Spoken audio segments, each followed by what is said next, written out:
For Love and Tacos. A Her Billionaire Hero extra story. And Her Billionaire Hero extended epilogue. By Michelle Love and Scarlett King.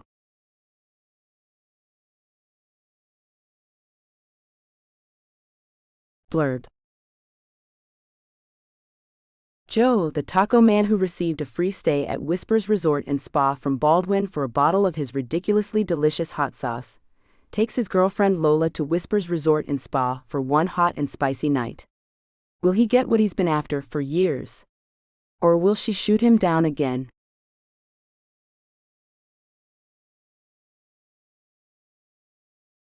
Joe. Lola and I were high school sweethearts, but life separated us after graduation. While I kept my job as a prep cook at my family's restaurant, Lola went away to her aunt's in New York to study fashion design. When she came back to Austin a few years ago, she was almost unrecognizable as the girl I'd known so well. Lola had blossomed into a woman while she was away.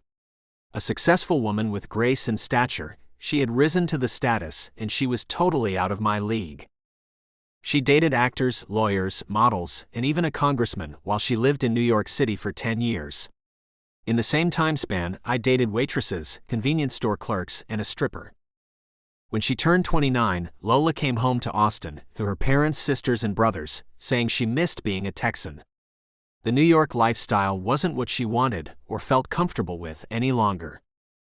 I was still working at my parents' restaurant, trapped by their age-old recipes that the patrons came in for time and time again. There was no way for me to grow as a cook, and that's all I was while working there, a cook. Lola had come home and began to work right away, starting her own boutique filled with clothes she had designed. It took her no time at all to gain a spot in downtown Austin where she moved her boutique. There she found her real home. Visitors from around the globe came to the capital of Texas, as did dignitaries from other countries. Many of them had found Lola's boutique, and she'd grown to become a worldwide designer. And there I was, still cooking the same damn enchilada recipe that my grandfather had penned decades earlier. I had hidden away from Lola, staying in the restaurant's kitchen every time she'd stopped by to visit me. Ashamed of what I hadn't become while she'd made something of herself, I continued to dodge her. Until I came up with an idea. I would venture out on my own. With the help of my cousin Philippe, we bought a small concession trailer, called it J&P's Tacos, and set it up in the parking lot of a local grocery store. There, I developed recipes, using hit-or-miss techniques. I let the customers tell me what they liked and disliked. In the span of only a year, I had a tried-and-true menu, and we had made enough money to buy another trailer, something a little nicer. Plus, we'd gained enough of a reputation that we were able to get a spot on 6th Street, which was downtown, just 3 blocks from Lola's boutique. By then, the people had renamed our business, Joe's Tacos, because I was the man who did all the talking and the majority of the cooking. Philippe was my prep guy, dishwasher, and overall go-to for anything else I needed. But he was an important part of Joe's Tacos, as he could sense what I needed before I even asked for it.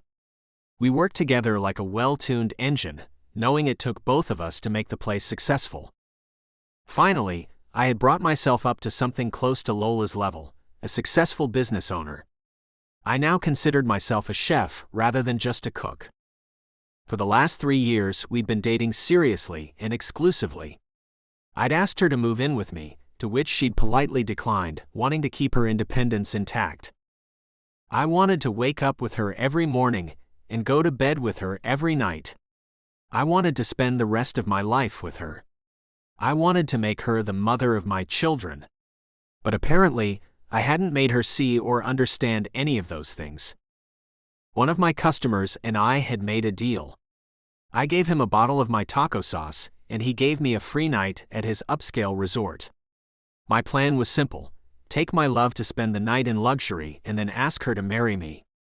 If she refused me, then I would end our relationship right then and right there. We were both about to turn 35, time was wasting away for us. I didn't want to wake up alone 5 years from now to find myself an old man who hadn't even started a family with the woman he loved.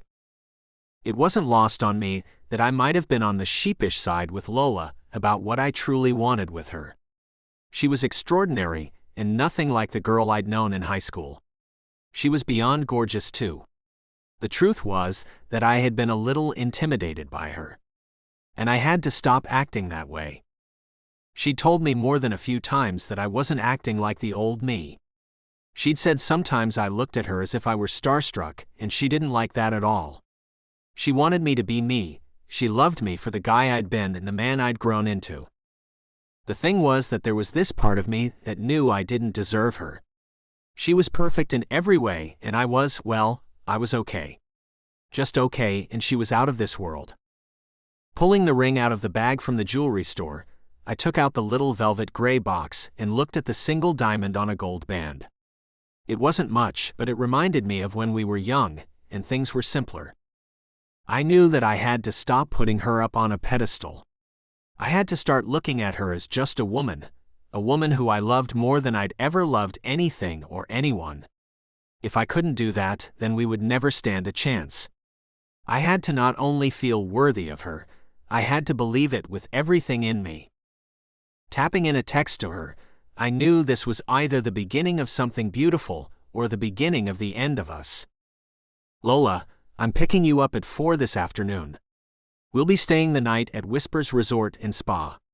Prepare yourself for a romantic evening with the man you love. Looking at the words on the screen of my phone, I almost started backspacing to delete them all. I didn't speak to her that way. I used to be that take charge kind of guy back in the old days, but with how she was now, I'd become more of an ask if it's okay kind of guy. Leave it the way you wrote it. Leave it the way you meant it. Hitting the send button, I had to trust in fate. What else could I do? Nothing I'd done so far was doing the trick, so I had to change my ways. I had to find the man I'd been before Lola's success and beauty transformed me into a lapdog.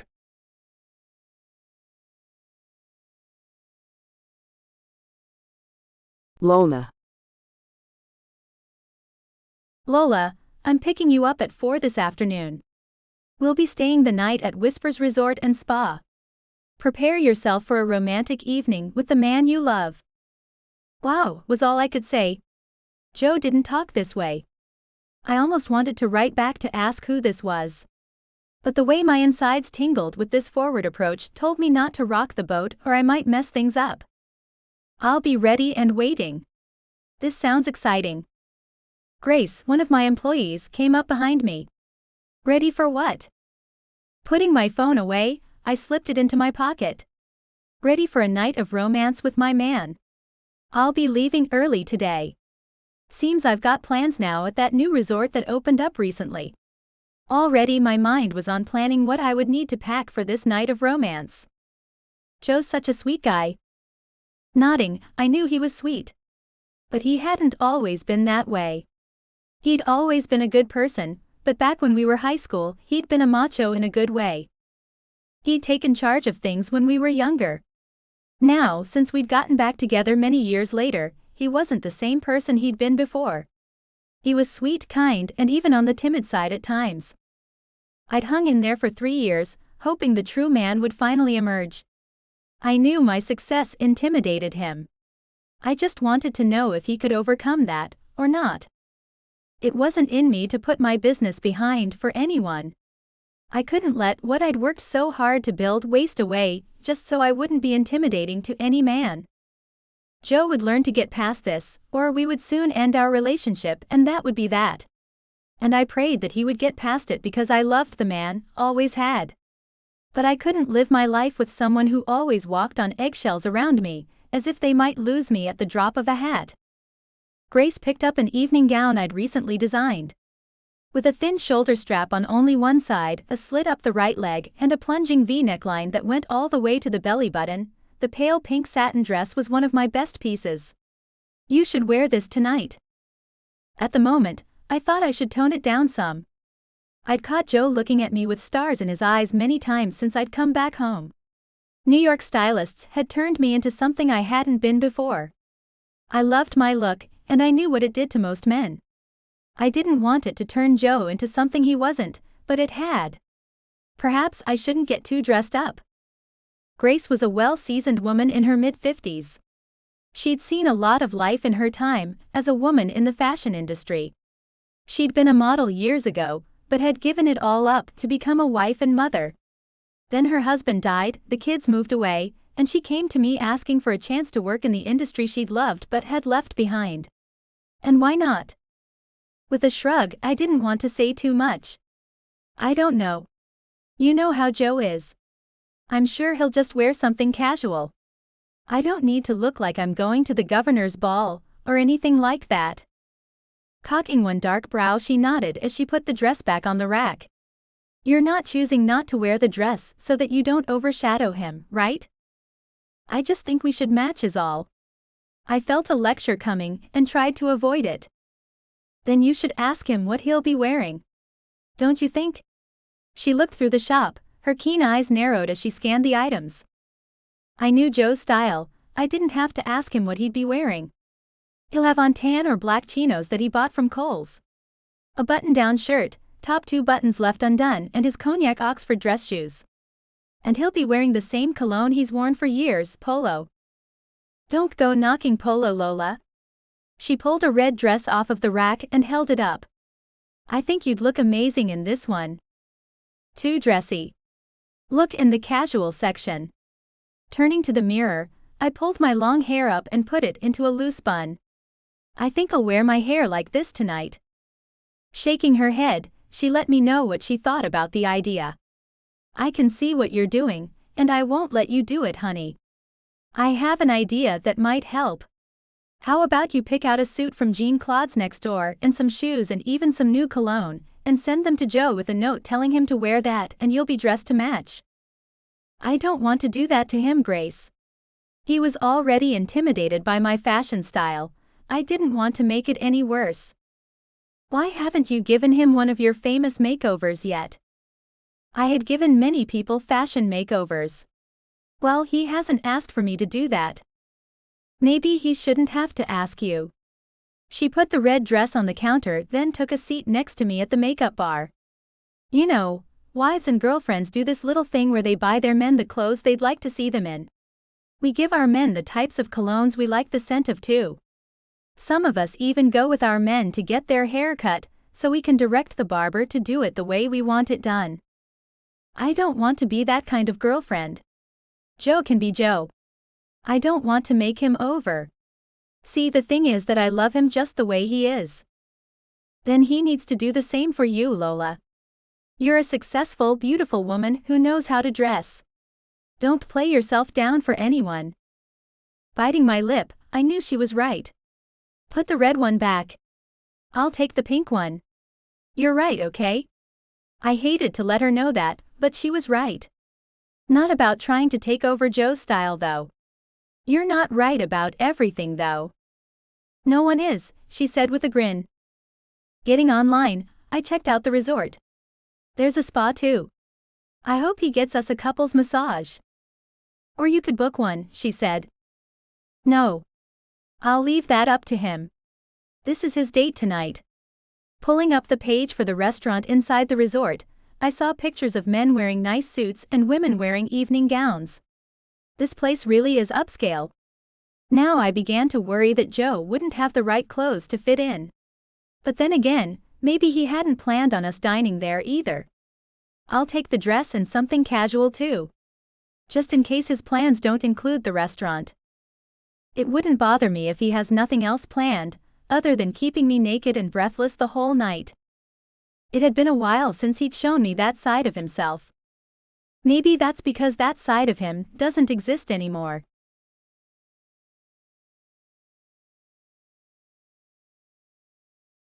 Joe. Who am I? I turned all the way around in front of the three-way mirror in the men's suit shop. The salesman nodded in approval. You are no longer Joe the taco guy, that's for sure. He'd found me the perfect black suit to wear on what I thought might just be the most important date I'd ever had.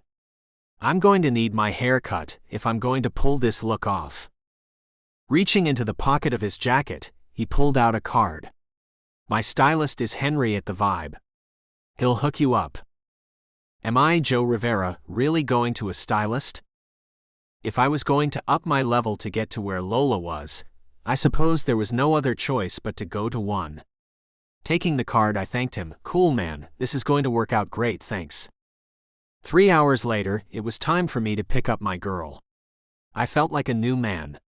Well, not a new one, the one I'd been before I let my self-esteem take a nosedive. Pulling up to Lola's house, I was about to get out of the car to go get her when she came out the front door, dragging a large suitcase behind her. I jumped out, running to take the bag from her. Lola, let me get that for you, babe. It took me a moment to notice that she'd stopped, and her mouth hung open. Joe? I knew the haircut and new clothes the stylist helped me pick out made a difference, but did she really not recognize me? Yes, it's me, Joe. I had to laugh as I took the handle from her hand, then wrapped my arm around her waist, pulling her to me. One sweet kiss to her rouged cheek, then I took off with her. We've got to get going. I've got quite a few things planned for us, starting with a couple's massage. Really? Her voice sounded a little shaky as she added, Joe, you look so handsome. And your clothes. Putting the bag in the trunk, I just nodded. Yeah, I hired a stylist. He took over too. He scheduled my haircut, then had a bunch of clothes picked out by the time that was finished. He even got me to buy a bottle of Gucci Guilty to replace the polo I've been using forever. He said I've got to change things up now and then so I don't become stagnant. I like it. Her smile and the way her dark eyes ran over my body made me warm all over as she approved of my new look. No, I love it. Grabbing me by the arms, she pulled me to her, then kissed me with a passion that we hadn't had in a very long time. I can't wait to get you alone in that hotel room, Mr. Rivera. I should have done this a long time ago. As soon as we stepped into the luxurious hotel room, she went to look out the window at the view of downtown. This is going to look spectacular at night when all the lights come on. Standing by the door, I couldn't take my eyes off of her. I think the view I've got right now is pretty spectacular. Going to her, I swept up one of the white fluffy robes that lay on the king-size bed. Undress. Arching her brows, she didn't say a word as she began slipping off her clothes until the last piece hit the floor. Turning her back to me, she waited for me to put the robe on her. I didn't want to cover that beautiful body.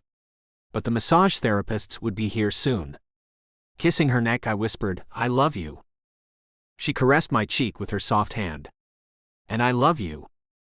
Laying on the tables the therapists set up side by side, Lola and I held hands and stared into each other's eyes as they rubbed our backs. I'd never had anything like that done, but I liked doing it with her.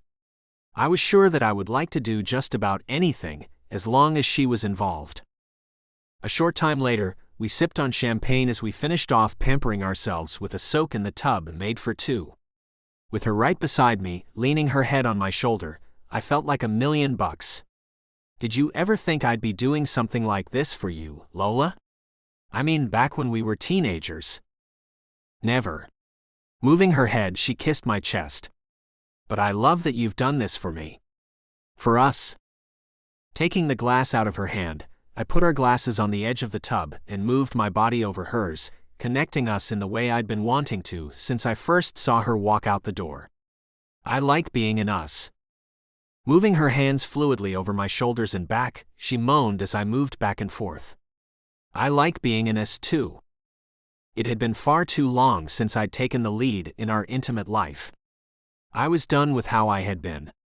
Lola, I don't want things to keep going the way they have been the last few years. I don't think it's good for either of us. I agree. Her nails ran down my spine, sending chills through me. It would be nice if you kept this up. You remind me of the old you. Yeah, I kind of got a little off course there for a bit. I felt on the unworthy side where you're concerned. But I'm done with feeling that way. The water splashed as we moved, and some spilled out of the tub. I haven't wanted to get messy with you. But it's time that all changed. Good. She arched up. Let's get messy together, Amonte. I'm tired of being someone you feel too perfect to be yourself with. You are perfect. I kissed her hard, needing to show her that I could be perfect in ways too. And I have the ability to perfectly love you, and only you, Corazon. Rolling us over so she was on top, I wanted to watch her as she moved her body over mine to please me. She placed her hands on my chest as her body moved like a serpent, yielding to mine before overtaking it.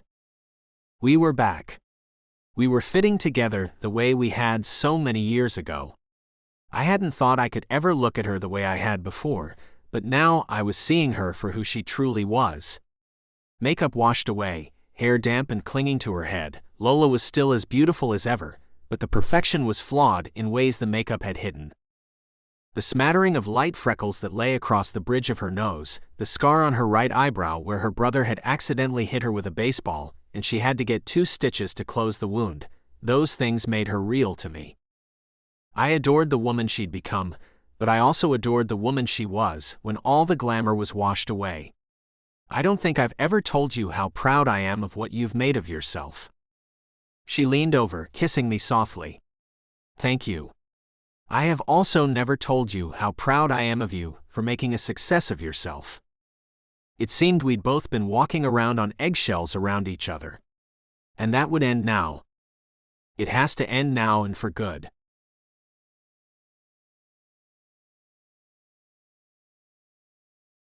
Lola. He held me close, dancing with me after dinner. He'd taken the reins the way he used to, ordering dinner, keeping what I liked in mind. Joe knew me better than anyone else in the whole world did. That's what had kept me from ever falling for any of the men I'd dated while living in New York. They only knew the me I'd become.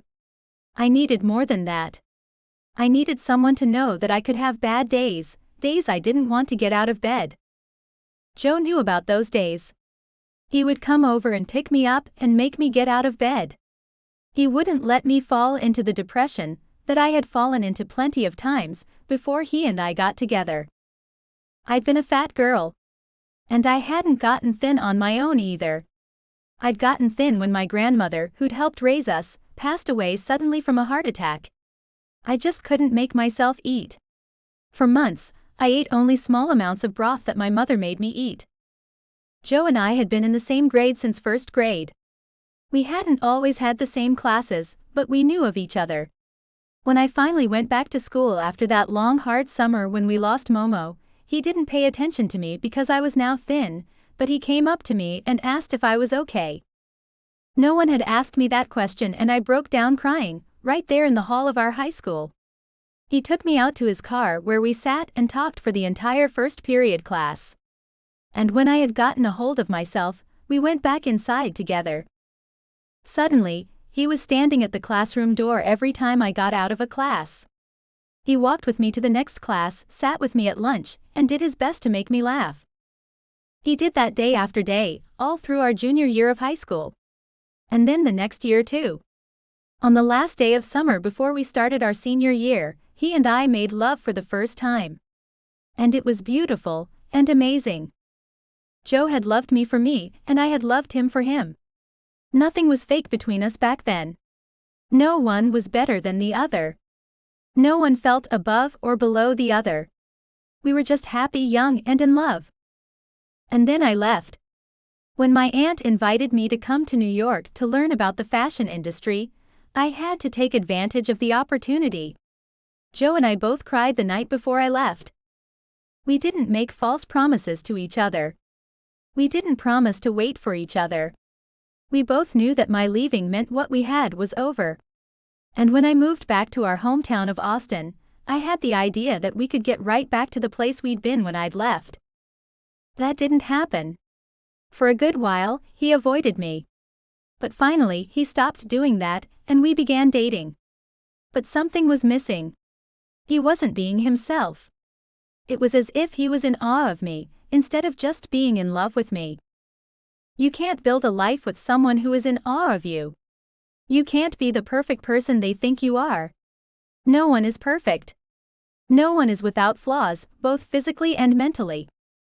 I'd become afraid that if I didn't have myself looking like $1 million, or if I had a bad day and didn't want to get out of bed, Joe would find out that I hadn't gone away and come back perfect. It's not possible to live that way, with anyone. So even though our night had been amazing and it seemed as if Joe was back to being Joe and thinking of me as Lola and not Lola the fashion success, I knew this might be the last night we ever spent together. I couldn't live the lie anymore. I couldn't handle the pressure it put me under. He held my hand, taking me back to the table after the music ended. Pulling out my chair, he helped me take my seat. "I'd like to talk to you about something important, Lola." I was happy to hear that, as I wanted to talk about something important as well. "Good. There is a lot for us to talk about." He took his seat, putting his hand around the wine glass but not picking it up. "Do you think we can be what we once were or not?" I wasn't sure about that. But I wanted to let him know why that was. "Joe, you can't expect me to be perfect." "I know." I was glad to hear that. "Good.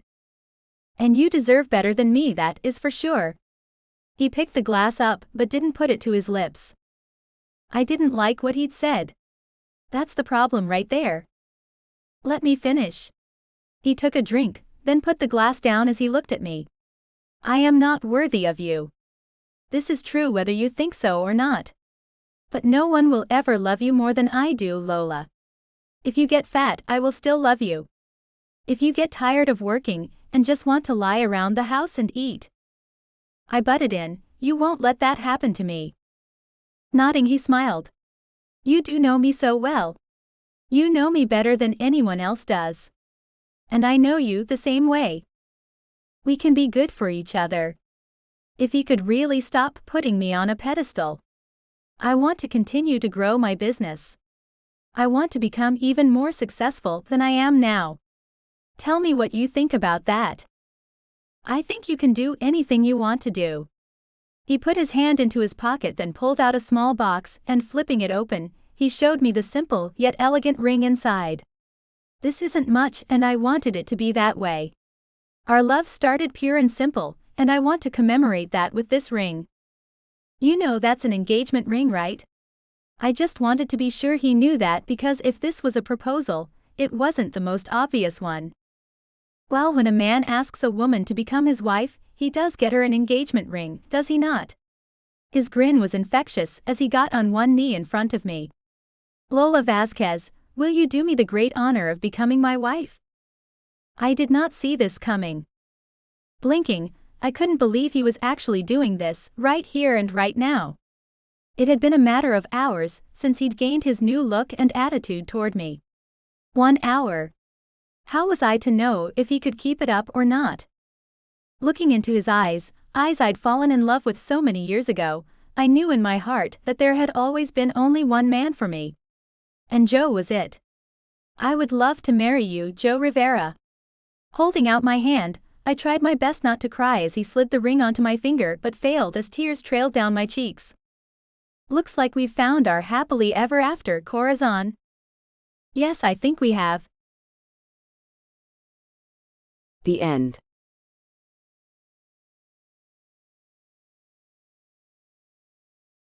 Her Billionaire Hero Extended Epilogue.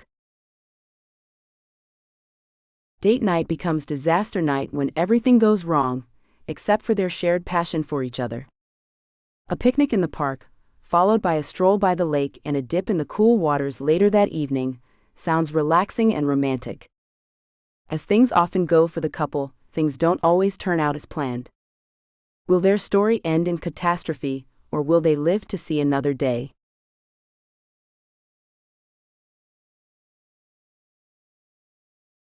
Baldwin. Packing the last of our things into the back of Sloane's new SUV, I had to hand it to myself. I'd put together the most perfect date for us. We'd made a pact to go out alone at least once a month, and we took turns making the plans. Last time, she took me out for a private dinner at the zoo. It sounded cool, and it was at first. The zoo's cafe furnished the meal, chicken and mashed potatoes, complete with green beans and sweet tea. When the waiter told us where to go, and that he'd bring our dinner promptly, I wasn't amused in the least. The lion's den. Yes, it's a behind-the-scenes kind of thing we're doing here. We've set up a table for two where the zookeepers gain access to the enclosures. It's pretty cool. Only iron bars separate you from the animals.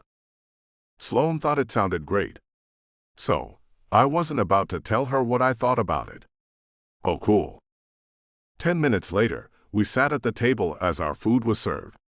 And from the other side of the lion's enclosure, someone began tossing in huge chunks of meat to feed them. It might have been okay if the meat wasn't fresh and bloody. The animals got the blood all over their faces as they mauled each other over who got the best pieces. After their food was gone, they came to us, growling, snapping their jaws, and overall antagonizing us with their fierce demeanor. Even Sloane wasn't into it with all that going on. We should go. Only if you really want to, I'd said, as I didn't want her to think her date night idea had been a bust. But it had been just that. My date night plan was much different than hers. I'd already picked out the perfect spot beneath a giant oak tree on the banks of Lake Travis. It was really just a wider place in the Colorado River, but it was called a lake anyway. The picnic I'd packed with smoked ham, 3-bean salad, asparagus spears, and mini apple pies for dessert. I'd also packed a couple of bottles of wine. I was in it to win it. Sloane, I called out to her as I stepped into the front door. I'm ready. Coming into the living room, she looked cute in cut-off blue jean shorts, strappy sandals, and a short t-shirt that showed glimpses of her stomach as she walked. You said we're going to be picnicking by the lake. Will this work? It's working for me, hot stuff. I had more than that planned, but what I drummed up for later, no clothes would be needed. Your chariot awaits, madam. You're in for a real treat tonight, baby. I can't wait. I opened the car door for her, and she kissed me on the cheek. This is going to be fun, I can tell already. We dropped our daughter off with her Uncle Patton for the night, so we'd have the whole night to ourselves. I hope you took that nap I suggested when I took Audrey Rose to Patton's earlier. I sure did. She ran her hands around her face. Notice how fresh I look at 6 on a Saturday night. You do look fresh and rested. I took her hand, holding it on the console between us as I drove to the park. Okay, so I've got a few rules for tonight. Rules? She asked with a sigh. Just don't make them crazy. They're not crazy at all. They're ideal for us getting a night to ourselves. I knew I had to make some rules for us. As new parents, we tended to talk a lot about our baby. This was great and all, but it could get in the way of us being us. First rule, no cell phones.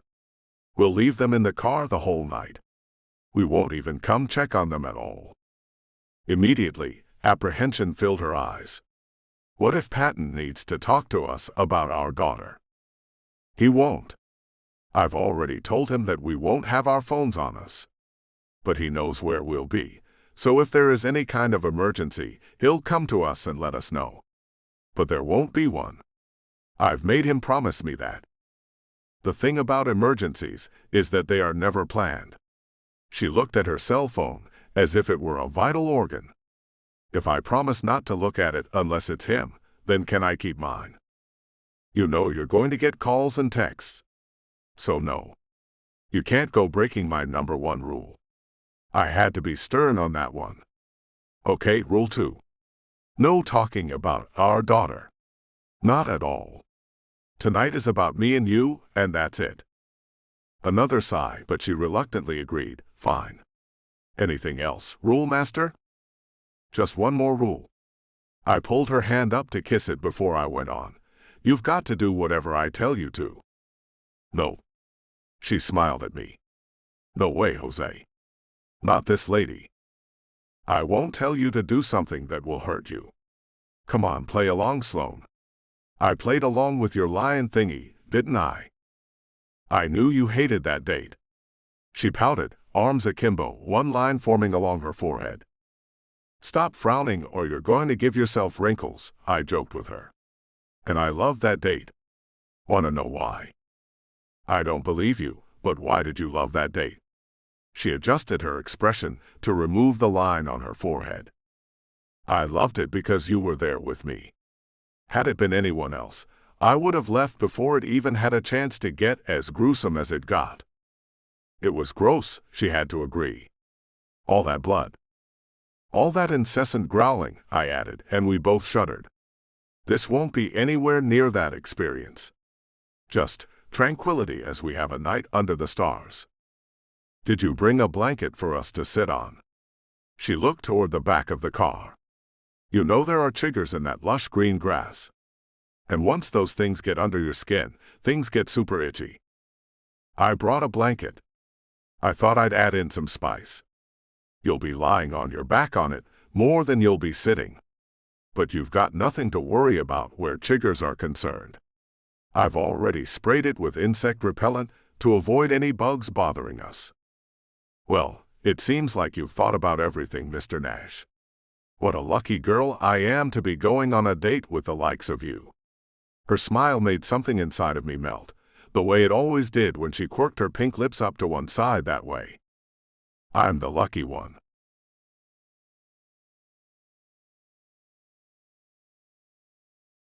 Sloane.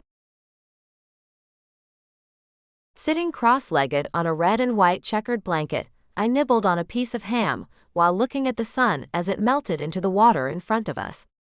Gosh, I do love a good sunset. Picking up my glass of wine, I sipped it as I watched the sun until it disappeared. You're taking your time with dinner, Mrs. Nash, Baldwin said with a chuckle in his voice as he finished off the entire container of 3-bean salad. I've got more than just eating planned for this night. I suppose I should finish up since it's getting dark. I turned my attention to the plate. It's all very good. Thank you for making it. It was my pleasure. I love cooking for you. He moved in to sit behind me, his long legs straddling my body as his arms moved around my waist and his lips found their way to my neck. Thank you for enjoying it. Scarfing down the rest of the meal, I hurried to get to the good stuff. He knew kissing my neck drove me insane. Putting the empty plate into the trash bag he'd brought along, I laid back in his arms. I'm done. I licked my lips. And I'm ready. His mouth took mine in a soft kiss that grew and grew. I always got lost in his kisses, and this time was no exception. Before I knew it, I was flat on my back with his body covering mine. The darkness hid us from prying eyes, not that I cared at all about that. At that moment, all I cared about was my husband. He knew how to rub me in all the right ways, too. Oh baby, you're making me crazy for you. Yeah. He pulled his body off mine, much to my disappointment. Come on. He took my hand, pulling me up. We're going home? I was cool with that. Climbing into our big bed sounded good to me. No. He led me away, toward the water. He's got to be kidding. Baldwin, you're not thinking about us getting into the water. I am thinking that. And you have to do as I say. He kept moving down the bank until no light from the park was shown on us at all before he stopped. Strip. Shaking my head, I wasn't into getting a ticket for indecent exposure. Babe, this is against the law. Why do you think I left my wallet in the car and made you leave your purse there? So, we wouldn't leave any identification on the ground with our clothes. All we'll have to do if cops come to crash our party, which I highly doubt will be the case, is swim up the shoreline a bit before we get out, then make a mad dash to the car. You thought of it all, I see. I was still leery of getting naked and leaving my clothes anywhere. Well, what about snakes? I hated snakes, poisonous or not. Don't they come out at night? You don't trust me. He began shucking his shorts off, then pulled his shirt off too. All that was left were his boxer briefs. Come on, live on the wild side, baby. I don't even know who you are right now, Baldwin Nash. But I knew that it did sound sort of romantic, more scary than romantic, but there was an air of romance to his plan. Looking around to make sure no one else was around, I began taking off my clothes. Just so you know, you're carrying me into that water, because I am not about to step into squishy mud and lose my brain. I never expected you to. He was always a gentleman. Come on, hurry up. I think I hear someone coming. What? I whispered, as I'd just taken off the last article of clothing. Damn it, Baldwin. Scooping me up into his strong arms, he ran toward the water, splashing noisily until he got into deeper water. It's nice and cool in the water, so we can get as warm as we want to. The water was a bit above his waist, so I moved to wrap my legs around him as I wrapped my arms around his neck. It's cold. Allow me to warm you up. His hands moved across my back as his mouth took mine, and he was right, it did warm me right up. And it took all my cares away too, as if by magic. I could hear some voices drifting on the evening breeze, but didn't care at all. He moved into deeper water to make sure we stayed hidden from whoever it was. Lifting me a bit, he moved me back down. Oh yeah, I moaned before he took my mouth back under his control, Kissing me with a passion. The voices got closer, so he moved into deeper water. His hands moved to cup my butt, moving me to the rhythm he wanted. He took one step further, and then I felt the water rushing right at us. Damn, he yelled right before the current took him under, and since we were attached, it took me under as well. Kicking and pushing against his chest, I freed myself, breaking our connection as I tried to get back to the surface. Then I felt his hand on my foot, tugging me back down. I couldn't see anything in the pitch-black water, but I had the idea that Baldwin had gotten stuck on something. With what felt like little air in my lungs, I turned around, trying to get down to him.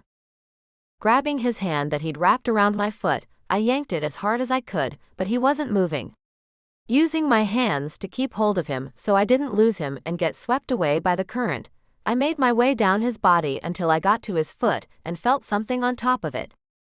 All I knew was that if I had to go up for air, my husband would drown down there, unable to set himself free. My lungs burned inside my chest, but I ignored the pain as I pulled and tugged Baldwin's foot until it moved. Then he kicked, and his knee came up to knock me in the chest. What air was left now had been expelled. But I had one thing going for me.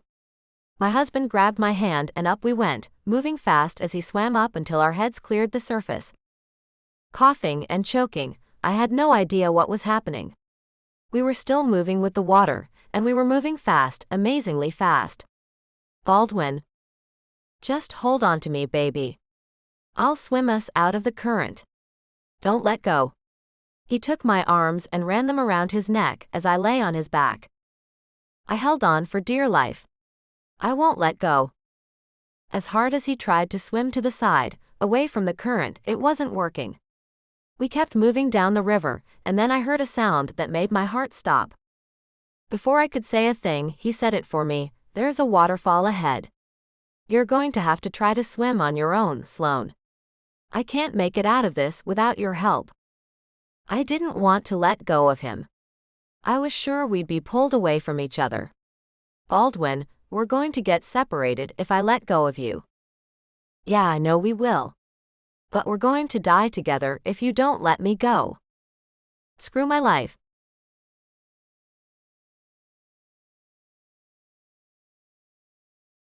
Baldwin.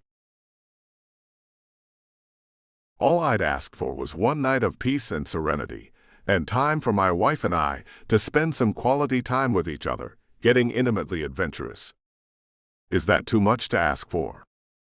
I had to assume that it was, because what was fun and pleasurable moments before had turned into one of the deadliest situations I'd ever been a part of. "I don't know if I'm strong enough to do this," she whimpered. Sloane was the strongest woman I knew.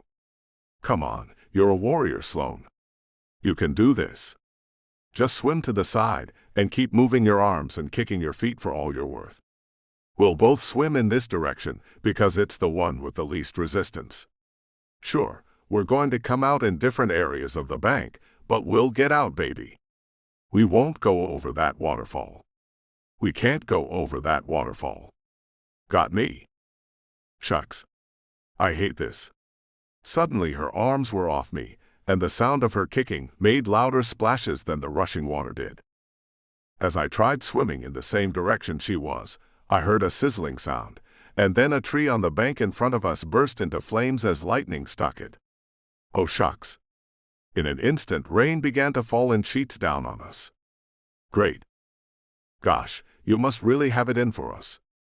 As I tried my best to make it out of that current, I felt it getting faster and faster as I got closer and closer to the falls.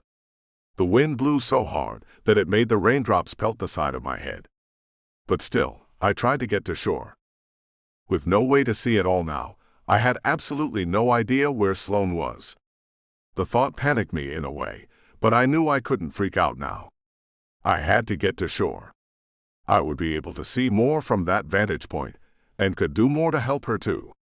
But first I had to get there. "Baldwin!" I heard her shout. "Are you out there?" Relief spread through me as I knew she'd made it ashore. Yeah.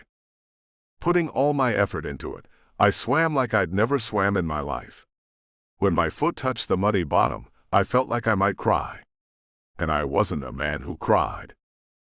"Baldwin," she called out again. "Watch out. I see something big moving on the water. I think it's part of that tree the lightning struck." Just as I turned to see what she was talking about, it hit me. Damn. No. The damn thing knocked me back into the deeper water, and was pushing me in front of it toward the falls. The rain continued to pour, making it impossible for me to see. "Sloane, go get help. I'm gonna go over the falls." "Get help?" "No," she screamed. "No, Baldwin. Listen to me. Let yourself sink, and swim underwater toward shore until you can't feel the current anymore." Without any hesitation, I stopped swimming and let myself sink. The water was still moving fast, but there was much less trouble moving through the water. Plus, I was able to get underneath the tree as it sped away. Finally, I was able to stand up and made it to shore where I collapsed on the muddy bank. Exhausted, I couldn't muster the energy to call out to Sloane that I'd made it. As I lay there, trying to catch my breath, I felt the vibration of the ground beneath me, then suddenly something kicked me in the ribs before falling on top of me. "Oh." Sloane. Reaching out for her, I grabbed whatever I could get a hold of, and it turned out to be her upper thigh. "Gotcha." "Baldwin." Her lips pressed against my cheek as I lay on my stomach. "You made it." I did. I wasn't sure if I was in good shape or not. The water had turned cold, and my body was numb. But I felt sure that the tree had left its mark on me. I think I might need an ambulance. Do you think you can get back to our clothes so you can get dressed and get into the car to make the call?" Her body shook as she began to cry. "No. This can't be happening. This isn't how it was supposed to go. Baby, I know this is upsetting, but I really need you to pull yourself together and get help. I don't feel like I can walk right now, and I think that's kind of bad." I didn't want to panic her at all. But she would have to pull it together, and quickly. With this rain, I'm a little afraid the water's going to rise pretty fast. "I'll drag you up further, so the water doesn't get to you." Getting off me, she took my hands, then began pulling me up the bank. Gritting my teeth, the pain was nearly unbearable, but I couldn't let her know that. There wasn't time to move me less painfully, if that would have even been possible. I'd taken the hit right in my midsection. Internal bleeding was something that came to mind. And maybe some cracked ribs too. All I knew was that standing up sounded impossible at the time. "There," she said with a huff. "This ought to be far enough away from the water's edge. The rain's so bad, I can't tell which direction I need to go in." I hadn't even thought of that. Taking deep breaths, I tried to shut out the pain so I could think. My wife was stark naked, so it wasn't like she could just go running willy-nilly to wherever. "We know we came from upriver, so head in that direction." Of course, how stupid of me. She kissed my cheek. "I'm freaking out, babe. But I'm calming down as we speak. I'll get you out of here. I don't want you to worry about a thing. Just lie here and relax. Just try to hurry, please. And I love you, Sloane." I gripped her hand, not really wanting to let it go. But I had to. "You hurry back. But be careful. I love you too. And I'll go as fast as I can, as safely as I can." Her lips pressed against mine, making me feel like crying once again. You hang on, Baldwin Nash. I will. I wasn't sure how I'd do it, but I would do it. I had to hang on. I had a little girl now and a wife. I had so many reasons not to die that night. The rain never let up, the wind howled like crazy, and every time I tried to move, pain shot through me, making my body throb in a way it never had before. Just as the pain began to subside a bit, I heard the sound of a siren. She's got help coming for me. Closing my eyes, I waited, but then I noticed something about the sound of the siren. It was long and steady, not the sound of an ambulance at all. It's a flash flood warning.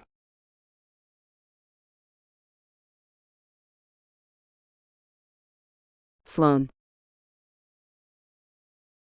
Just as I made it to the car, pulling on my clothes as best I could as I ran after finding them, I heard the sound of a siren blasting through the stormy night. That can't be good. My hands shook as I opened the door, then grabbed my phone off the passenger seat. Calling 911, I leaned into the truck so I could get out of the noisy weather. 911, what's your emergency? My husband is hurt. We were swept out in the river at the park on Lake Travis. I had to leave him on the bank. He can't walk, and he can't really move either. I need you to send an ambulance. You'll see a black SUV in the parking lot. I think it's the only one here. It's hard to tell because the rain is so hard. I grabbed a flashlight from the glove box. I think the ambulance can drive down the main park road to get to where he's at. I've got a flashlight, and I'll go back to him, then up to the road to signal them. There's just been a flash flood watch issued in that area. I need you to go get your husband as far away from the water as you possibly can. I'm sending an ambulance your way now.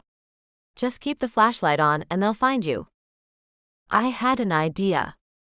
Can you give them this cell number and have them call me? I've got an iPhone, and if one of them does too, I can share my exact location with them to help them find us faster. I'll do that. You just get to your husband and move him. Moving like lightning, I ran back in the direction I'd just come from. I had to get to him before the flash flood caught up to him. My heart pounded as fast as my feet did. At least now I had my flashlight and phone to light the way, but the incessant rain still made it extremely hard to see where I was going. The river raged not far away from me as the waters began to move up the bank. Baldwin. I shouted. Move up the bank. It's a flash flood. I had no idea if he could hear me or not, but I had to try to alert him to what was happening. Before I knew it, I was splashing through the water, as the river had already risen to where I was. Moving up a bit, I managed to run even faster somehow. I ran by the tree that lightning had struck earlier, and could still smell the smoke that smoldered deep inside the thick trunk. I'm almost there. Pointing the flashlight at where I thought he'd be, I found nothing. Baldwin. Out came his voice. Up here. Following the sound of his voice, I moved toward it, shining my flashlight in that area. I found him crawling on his belly up the hillside to get away from the flood waters. Thank God. Rushing to him, I grabbed his hands, then pulled him all the way up the slope. He panted, pressing his face against me as I sat down to let him lay his head on my lap to keep it out of the water. Thank you, baby. You've made a lot better time than I thought you would. In the distance, I heard the sound of the ambulance, and then my cell rang. Here they are now. As I answered the call, I knew we would be okay. This is Sloane Nash. My husband and I are safe. We're just off the side of the main road. You can't miss us. We're on our way, a strong male voice informed me. Good. I put my phone away. No more outdoor dates, deal? Deal. He looked up at me, those blue eyes still shining. I love the hell out of you, you tough as nails woman. And I love the hell out of you too, you tough as nails man. Kissing him softly, I heard the ambulance pull up to us. You're going to be okay now. The paramedics jumped out, grabbing the gurney from the back. One of them asked as they came to us. Did the flood rip his clothes off? Biting my lower lip, I looked at Baldwin, then nodded. Yeah, that's what happened. His smile melted my heart. Glad yours stayed on. Me too. I had to be thankful that I'd been able to put my clothes back on. As they moved him, he made a terrible moan, but I saw nothing visible on his torso as they turned him over. Still, I worried as I got into the back of the ambulance after they secured him. The paramedic got in, sitting on the opposite side. So, let's see what we have here. Mr. I answered for him, Nash. Baldwin Nash. Okay, Mr. Nash. Give me a rundown of what happened to you. A tree hit me. He moved his hands around his torso. In this area. Well, thankfully, there are no abrasions, so that's good. But let's take a listen to what's going on inside of you. He placed his stethoscope on Baldwin's abdomen, moving it around, and then nodded. There are some noises going on in there. Of course, we'll get an MRI to see what's going on internally. The doc will take good care of you. He finally draped a white sheet over him.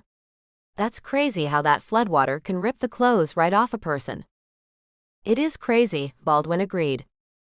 I'm just glad you didn't go over the falls. I looked at the paramedic. That was my biggest fear, that we'd go over it. What are you talking about? He looked back and forth between us. There are no waterfalls in this river. I mean, not here anyway. I've got no idea what there is further down or up the river, but along this patch of it, the patch they call Lake Travis, there are no waterfalls. We were never in danger. I found that shocking. So what was that sound? A small patch of rapids, he told us. You know, a shallow spot in the river where there are rocks, and the sounds of the water are louder as it rushes around and over them. A shallow spot? Baldwin asked, then looked at me as if I'd had something to do with that. Sloan, you're from Austin. How did you not know there wasn't a freaking waterfall here? We could have just kept on going with the flow until it got shallow. I haven't come to this park much, so I didn't know. And you said it was a waterfall, not me. I wasn't going to take all the blame. But man, that's kind of crappy that we did all that struggling for no good reason. Baldwin and I both got quiet until we got to the hospital. What really mattered was his health and finding out what had him hurting so badly. As the doctor looked him over and then looked at the MRI results, he said, "You've got some gas in your intestines, but other than that, I don't see anything wrong." Gas? Baldwin asked. How can that pain be just gas? The doctor called out as a nurse walked by, "Get Mr. Nash some gas pills and let's see if his pain vanishes into thin air." He looked back at us. You're in excellent physical shape. All those powerful muscles deflected that tree that hit you. I doubt seriously that you will even have any bruising. But you might later on. I think all the struggling you did to try to get out of the water caused lactic acid to build up in your muscles, and that led to the pain. And then there is the gas. Maybe it was something you ate. Baldwin and I locked eyes as we said at the same time, "That damn 3-bean salad." One more date night disaster down, 0 more to go. The end.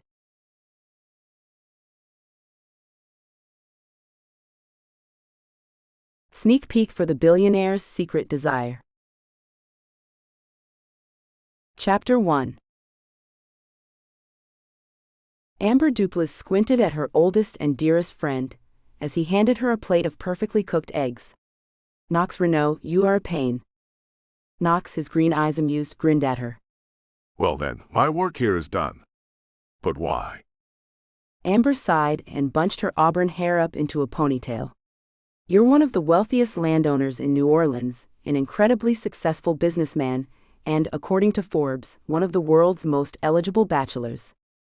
And yet you stand in your own palatial kitchen," she gestured around the vast room, "cooking me eggs for brunch yourself. Haven't you heard of chefs?" Knox shook his head. He was used to this line of questioning from Amber. You know, I don't like a lot of people around me, Amber. Amber forked some egg into her mouth, almost swooning at the taste. "Which is why you're a pain. I'm worried that you'll become a hermit." I think hermithood arrived a while ago. Knox said mildly. Look, I know you mean well, but I'm nearly 40 and I'm set in my ways. I like being alone. He dumped a panful of eggs onto his own plate and sat down. And anyway, in a few days the best and brightest will be here to drink my champagne and bother me all night. Gosh, why do I do this every year? He groaned and Amber laughed. Such a Grinch. She ruffled his dark curls and he grinned, though he was sighing on the inside. The Renault family had given a Halloween charity benefit since way before Knox's birth. It had been a special project of his beloved mother's. Before the tragedy, of course. Despite his solitary nature, Knox could not bear to dishonor his mother's legacy. His eyes flicked over to the framed picture of her and Teague, his adored elder brother, on the kitchen counter. Both of them were dark and beautiful, laughing and hugging. Both of them gone so senselessly. The tragedy of the Renault family was known throughout Louisiana and beyond. Tynan Renault, a respected businessman, adoring husband to the Italian-born Gabriella, and heroic father to his sons Teague and Knox, had suffered a psychotic break and gunned down his wife and eldest son one night before turning the gun on himself. Knox, away at college at the time, had been destroyed. After dropping out of school and coming home to the huge plantation mansion out on the bayou, he struggled for years to understand what his father had done. Amber and his other friends had tried to persuade him to sell the place where his mother and brother had been murdered, but Knox refused. He took over his brother's business with his friend Sandor, and together they had made a success of it. The company, Rencar, quickly became an outlet to forget his pain, with Knox pouring 20 hours a day into the work. Luxury food importing had never been his dream, was it anyone's, but he had found something he was good at, and that was enough for him. His boyhood dreams of becoming a musician were pushed aside for something that would utterly distract him. The studio his mother had set aside for both of them to work in had stood empty for almost 20 years now, as had Knox's heart. He realized he wasn't listening to Amber now, and apologized. She rolled her blue eyes. Knox, I'm used to you spacing out on me, but listen, this is your party. I'm just saying, why don't you try to be more gregarious for a change? These people pay a lot of money to come here. Mostly to see the murder house. He mumbled, and Amber made an annoyed click with her tongue. Maybe so, but the money we raise goes to a good cause, doesn't it? Something good to come out of. Damn it, Knox, you're not the only one who lost someone. To his horror, he saw tears in her eyes. He reached over and took her hand. Ams, I'm sorry, I know. I miss Ariel too, every day. He sighed. So much pain, so much death. Amber was right. He needed to get out of this self-pitying funk. All I ask is for you to do your part on the night. Mingle and talk to your guests. Amber's tone was calmer now, and she smiled at him, her face soft and her eyes on his, holding them for a beat too long. Knox nodded, looking away finally. I promise. After Amber had gone, he wandered into his living room and flicked on the television. Local news station WDSU was doing a feature on Halloween New Orleans, the magical manic mayhem of the festival the city threw every October. Knox sighed and waited for the inevitable mention of his party. Wait for it. He muttered to himself. Will it be the Renault family curse or the mansion with the dark secrets first? The anchor looked serious. Of course, before the festivities kick off on Halloween night, the New Orleans elite will gather at the Renault mansion out on the bayou. Regular viewers will know that the annual Creepy Cocktails Gala benefit is held every year at the place some locals call the Mansion with a Dark History. More on that after these messages. Knox clicked off the television with an annoyed flick of his hand. Same story every year, and now his guests who watch the news would be all the more curious about the only remaining Renault. Damn it. His cell phone rang and he answered it gratefully. Sandor, man, you have impeccable timing. His friend laughed. Any time. Listen, we may have a deal on the Laurent restaurant chain. Knox sat up. Really? The Laurent business was worth twice what they had offered, but had been on the market for 2 years with no interest. Knox knew if they got it at a cheap price and refurbished it, it could make them a fortune. He and Sandor had decided to branch out into buying restaurants, to serve their luxury foods as a new income stream. Not that either of them needed it, but they both were bored with their business. They wanted to get their hands dirty and do something physical rather than just importing food for, well, people like them. Yep. Gustave Laurent is getting a divorce, and he wants to get rid of the property quickly. Knox was astonished. Gus is divorcing Catherine. Seems so. Seems like she was sleeping around on him. Knox made a half-amused, half-scornful noise. Like Gustave hasn't been messing around on her for years. You know Gus. Sadly, yes. Listen, I can be there in a half hour. Good, Sandor replied. And afterward, I'll spot you lunch. Deal. Knox smiled down the phone. Deal. See you then. Livia Chatelaine balanced 3 plates expertly along her left arm and carried them to the table. The 2 women and the child seated at the table smiled gratefully at her as she laid their food in front of them and returned their grins. Enjoy, folks. Let me know if you need anything else. She skirted back to another table that was waiting for their check and settled up with them quickly and with her innate friendliness. She had been working at Le Chat Noir Café in the French Quarter for 3 months now, ever since she had packed her whole life into her battered old gremlin and driven across the country from San Diego. Moriko, her best friend from college, had been in New Orleans for a year and had gotten her the job at the cafe. It didn't hurt that the owner, a handsome dark-haired Frenchman called Marcel, had a huge crush on Moriko and would have hired anyone she recommended. Thankfully though, Livia and Marcel had become good friends, and Livia showed up early, stayed late and worked hard for him. In return, he gave her the shifts that fit best with her studies, and paid her enough that she could afford the tiny apartment she shared with Moriko. Livia had decided as she left San Diego that she wouldn't return to her hometown again. It held no interest for her now, and there wasn't any family left there that she cared about. An only child, her mother had died when she was young, and Livia had brought herself up. She'd worked hard at school and at various jobs to put food on the table, while her father drank himself into a stupor every night and screamed at her if she disturbed him. Livia had stopped caring years ago about the man. As far as she was concerned, he was merely the donor. What she remembered of her mother were warm, happy memories. Cancer was a killer, and it had stolen her happiness away when she was 5. Livia's last memory of her mother was of the beautiful woman kissing her goodbye one day before school, and that was the last time she had seen her. Her father hadn't let her see her after she died. Livia had put herself through college on a scholarship, and by working 3 jobs, and it had become second nature to always fight and scrape for everything. It gave her energy and reason, and when she had graduated top of her class, it had all been worth it. Her tutors had been loath to let her go, and had championed her to apply for postgraduate research scholarships, but it had taken Livia 4 years to finally secure an offer from the University of New Orleans. Hey dreamer. Moriko nudged Livia out of her reverie, and her friend smiled at her. Moriko, a tiny Japanese-American of exquisite beauty, and she knew it, hoisted herself up onto the counter. Marcel needs a favor. Livia hid a grin.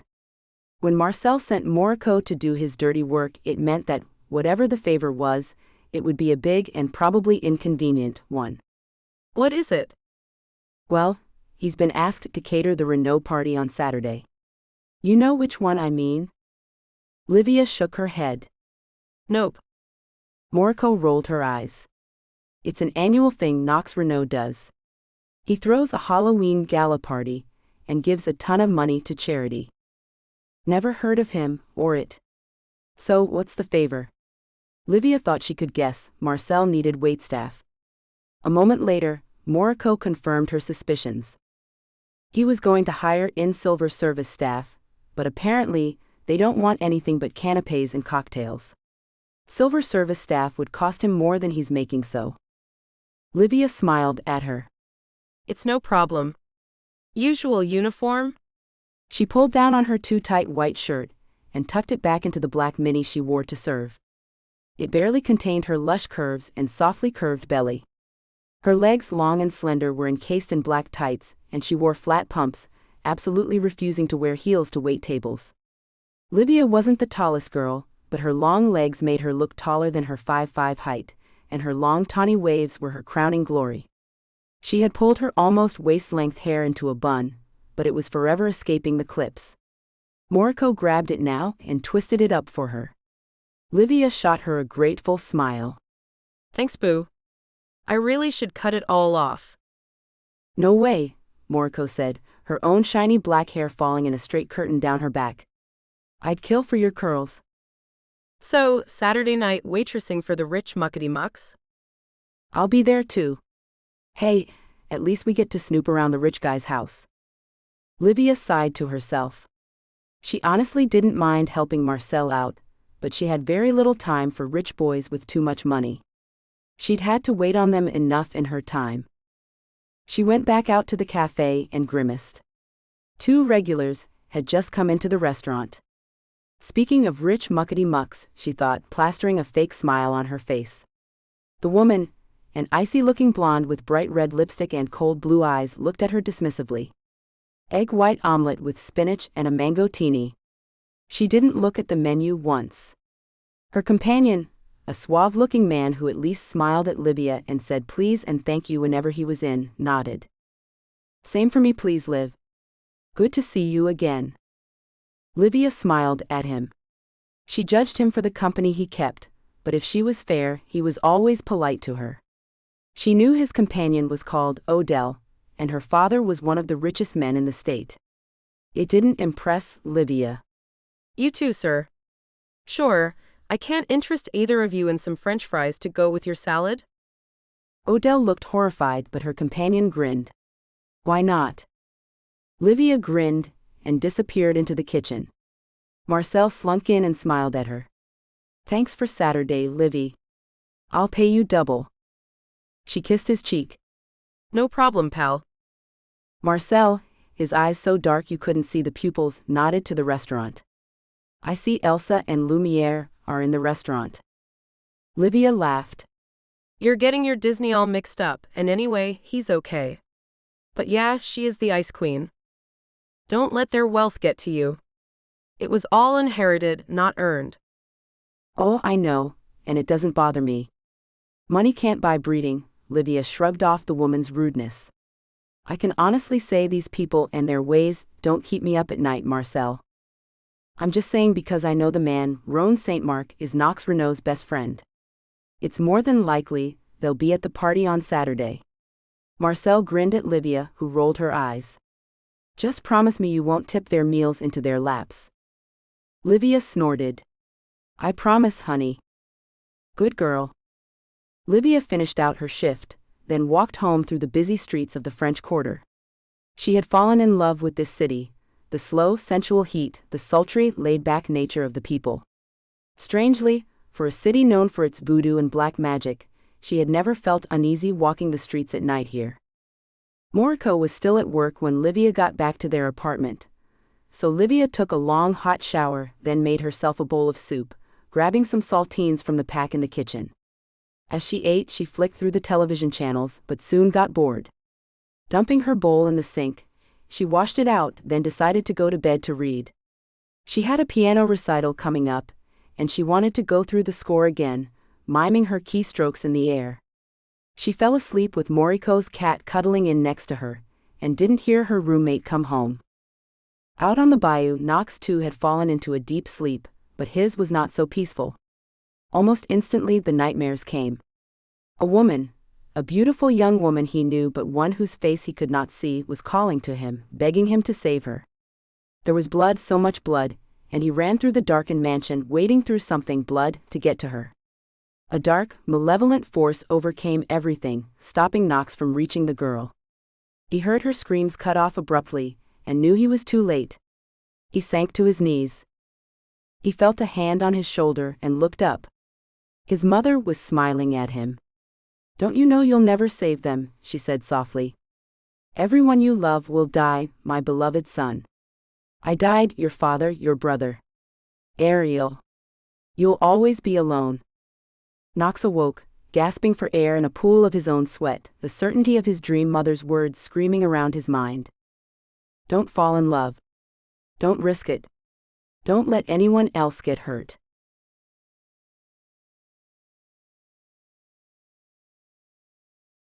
Chapter 2. Odelle Griffonji lit another cigarette and stood out on the balcony of her bedroom. She hated this holiday and hated this party.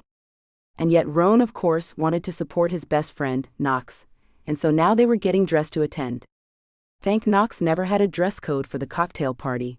Odelle would have feigned a headache otherwise.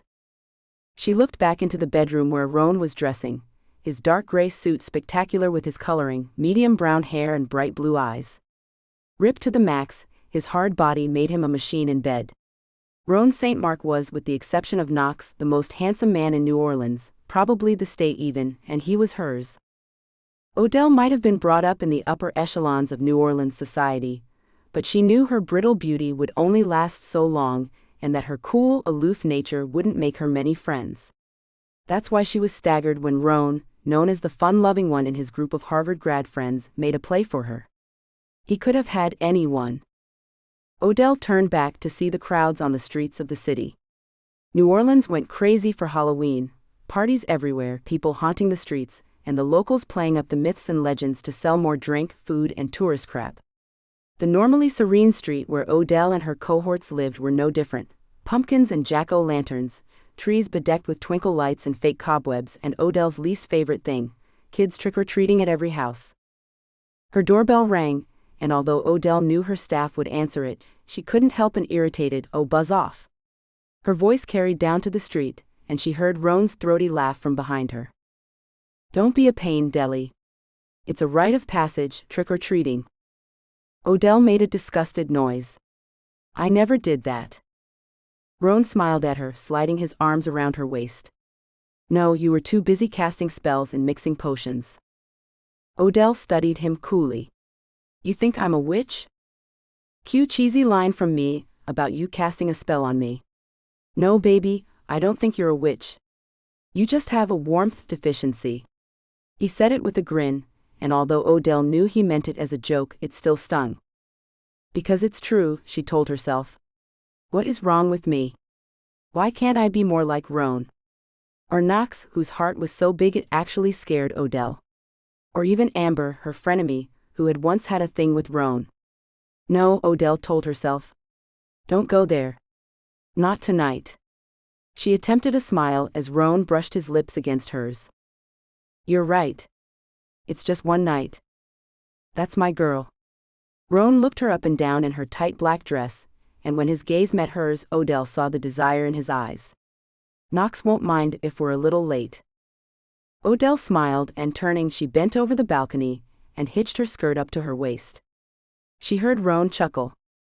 "Out here? What will the neighbors think?" But then with a grunt, she felt him grab her from behind. Later that evening, Livia and Morico helped Marcel and his sous chef Katerina, Kat, load the trays of canapés into the restaurant's van, before Liv and Morico hopped in the back for the drive to the Renault mansion.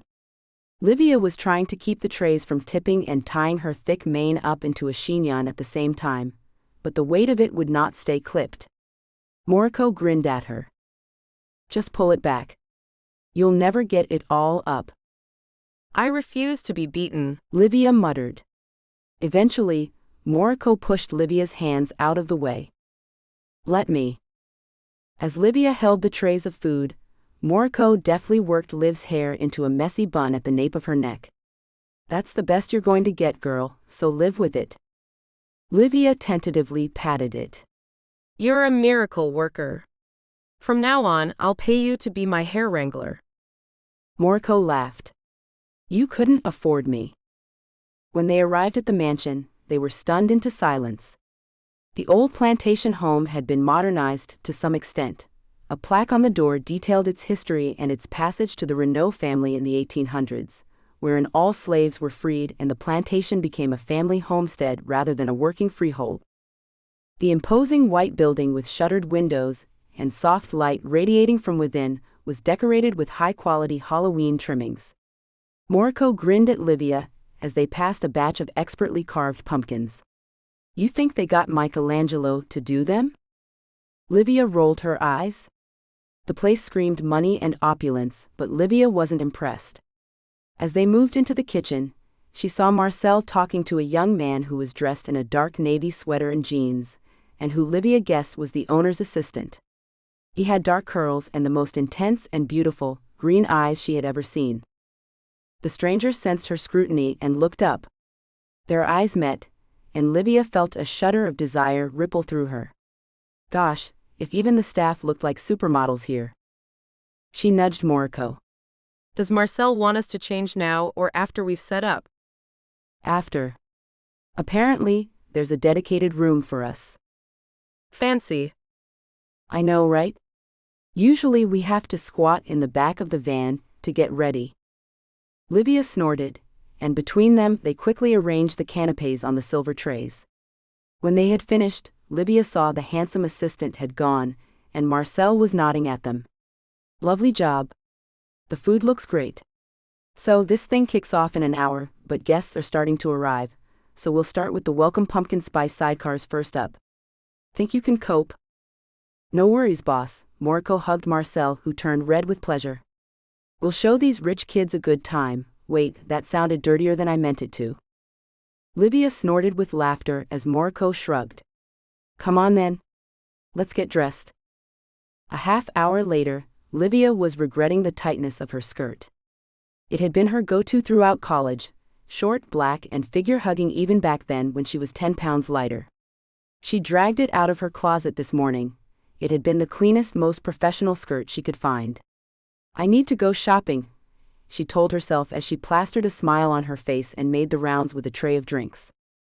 The mansion's main ballroom, she'd muttered to an amused Moriko. Because the other ballrooms are too small. Was decorated beautifully, even the cynical Livia had to admit. Twinkle lights draped the walls and soft music was playing as the guests milled around, talked, and drank. Moriko was making the first pass with a canapé tray, and Livia could tell her friend was gritting her teeth, fending off unwanted remarks and come-ons. Hey Livy. She heard Roan St. Mark's voice behind her and turned. She was actually relieved to see a friendly face. If the guests weren't turning their noses up at her presence or trying to talk her into bed, they looked through her as if she were invisible. Roan's smile was friendly. He indicated the man he was talking with, a tall, dark-haired man with a neatly trimmed beard and dark brown eyes. San, this is my friend from my favorite restaurant. Livia, this is Sandor Carpentier, a good friend of mine. Sandor Carpentier had a warm, open smile as he shook Livia's hand. She grinned at them both, happy to see friendly faces at last. Can I get you fellas a refill? She waved the bottle of Krug she was holding and topped up their glasses. Boss tells me the good bourbon will be out soon, she said with a wink. If I know Knox it will be, Roan said and looked around. Speaking of whom, have you met our master yet, Liv? She shook her head. But he would probably tell me to get back to work. Nice seeing you, Mr. St. Mark, Mr. Carpentier. Sandor, please, the man said, and Livia decided she liked his merry, twinkling eyes. He didn't seem as aloof as the others. And if you knew Knox, you'd know that's unlikely. He'd probably insist you join us for a drink. Livia smiled and made her excuses. Despite what they said, she didn't want Marcel to get into trouble if she was caught fraternizing with the guests. She made her way back to the kitchen to refill her tray. Moriko was just coming in from the garden. Hey boo, I just finished up my break and Marcel told me to let you grab one now that I'm done. There are a couple of good places to hide, and take your shoes off out there. Livia smiled at her friend gratefully, and headed out of the kitchen door into the lush gardens. It was darker down here than at the front of the mansion, and she could see a fog coming in off the bayou at the end of the property. Livia thought it was much spookier, befitting the Halloween vibe of the party, and yet more beautiful than any of the decorations inside. With a soft moan, she eased off her heels and wondered why she hadn't worn her usual flats. No, she knew why. She had wanted to make a good impression for Marcel. She knew she could pull off the cool professional vibe with her heels on, and at least it gave her a few extra inches when she needed to be seen. Still, her feet pulsed with pain, and when she put her hot soles on cool ground, she sighed with relief. She crept barefoot into a little grove, and seeing the edge of a stone seat, headed for it. She stopped, seeing the other end was already occupied. Sorry, She said, then saw it was the assistant she'd shared a moment with earlier. He had changed out of his sweater and jeans, and was now wearing what looked to be a very expensive black suit. Perks of the job, she suspected, but her attention was drawn by the way it fit his broad shoulders and slim figure so well. She meant to turn and go, but the sheer sadness in his eyes took her breath away. are you okay? Her voice was soft, and the man stared at her, his eyes intense, before he half nodded, then shook his head. Not really, but common manners dictate I say I am. So. His voice was deep, a beautiful deep baritone that sent a shiver through her. Livia hesitated for a moment, then sat down next to him. Escaping from the melee? Me too. Just for a minute. She smiled at him, noticing again how gorgeous he was, except for that pain in his eyes. She wished she could take it away for him. Are you hiding from the muckety mucks? His mouth hitched up in a half smile. Kind of. She leaned forward conspiratorially. I won't tell, She whispered, and he laughed. It changed his whole face, turning it from brooding and slightly dangerous into a boyish, joyful thing. Right back at you. He looked at her name tag. Livia. Not Olivia. She shook her head. No, just Livia. She shivered at the cool air coming up from the water. It really is beautiful here. He nodded, and seeing her trembling, he shrugged out of his jacket and put it around her shoulders. She felt her face get hot. Thank you. They gazed at each other for a long moment, and Livia felt tongue-tied.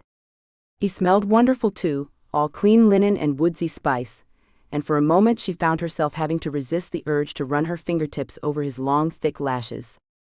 They were so black, they looked like he had eyeliner on. She swallowed hard, the desire to kiss this stranger overwhelming and bewildering. She cast around for something to say. I was thinking that mist from the bayou must have known there was a Halloween party here tonight. Gosh, could she have sounded any dumber? She cursed herself, but he smiled at her. I guess it must have known. I find it romantic. Dark and malevolent, perhaps. But also sensual. Livia could feel a pulse beating furiously between her legs, and was amazed. She hadn't had this reaction to a man in forever or ever, if she was being honest. Electricity hung in the air between them. She had to dispel it before she did something reckless. She had Marcel and Morco to think about here. She nudged him with her shoulder. Hey, you better get in there before all the food is gone.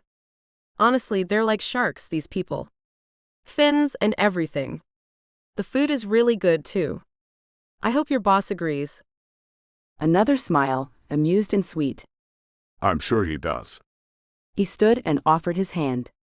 Shall we sneak into the kitchen and grab something then? Trembling, she took his hand, the skin surprisingly soft and dry, and stood. Okay. But afterward, you have to tell me your name. Their bodies were really close now, and Livia could feel his body heat through her clothes. He trailed a finger across her cheekbone, and Livia shivered. She smiled but stepped away from him. I think we'd better get inside. As much as I'd like to have you right here, right now. His smile didn't change, and he squeezed her hand.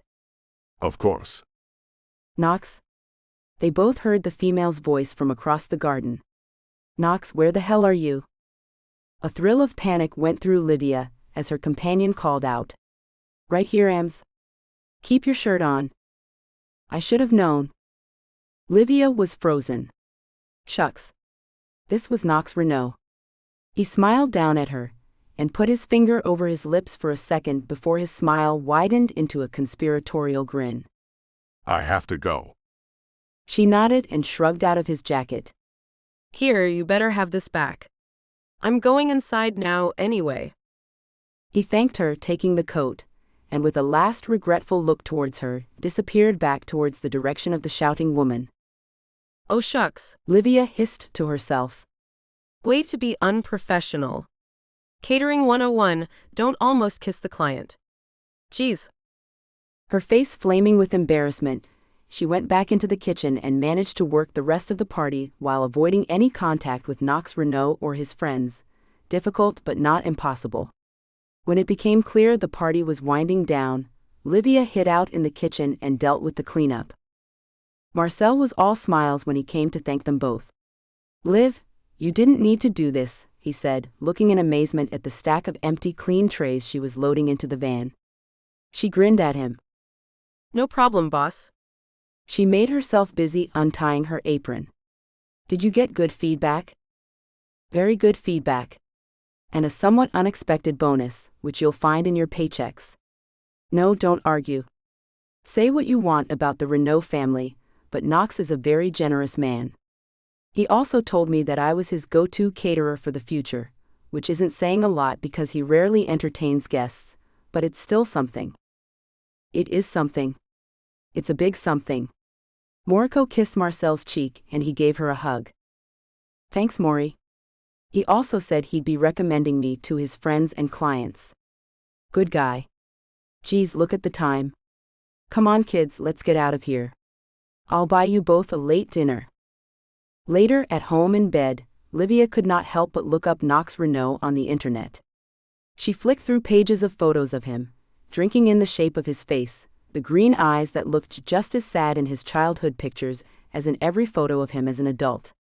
She traced his face with her finger. In some pictures he had a beard, which made him look even more handsome, she thought. When she began to read about his history, the murder-suicide of his parents and brother, the mysterious death of his teenage sweetheart, the years of suspicion aimed at Knox himself, she learned he'd been thoroughly investigated after the death of Ariel Duplass. Knox was only 18 at the time and was the only suspect, but the police had completely exonerated him. The piece Livia was reading made it clear that his family's deaths had broken the handsome young man. Since his family tragedy and the subsequent investigation, Renault has kept a low profile. His luxury food importing business with friend Sandor Carpentier has made him a billionaire, but this has just served to draw more attention and comparisons to other tragic figures. Many locals referred to him as New Orleans' own Howard Hughes, a reclusive man with a myriad of secrets. Only once a year do we really get to see the man, at his annual benefit on Halloween, but it doesn't stop gossip magazines the world over wondering about the romantic life of this devastatingly, and some say dangerously, handsome young man. As he approaches 40, will Knox Renault ever break free of his past? Gosh, I hope so. The thought came unbidden to Livia, as she slid her finger over his photograph. Not that it would have anything to do with her, but she had sensed something special in the man she had met, that he was more than just another handsome rich boy. There were hidden depths there, she was sure of it. When she went to sleep that night, she dreamed of Knox Renault and his beautiful green eyes, and of the moment his lips would press against hers. End of sneak peek for The Billionaire's Secret Desire, by Michelle Love. Thank you for listening to this audiobook. Audio copyright 2024 BFA Publishing. Please like and subscribe to support this channel, it helps more than you know.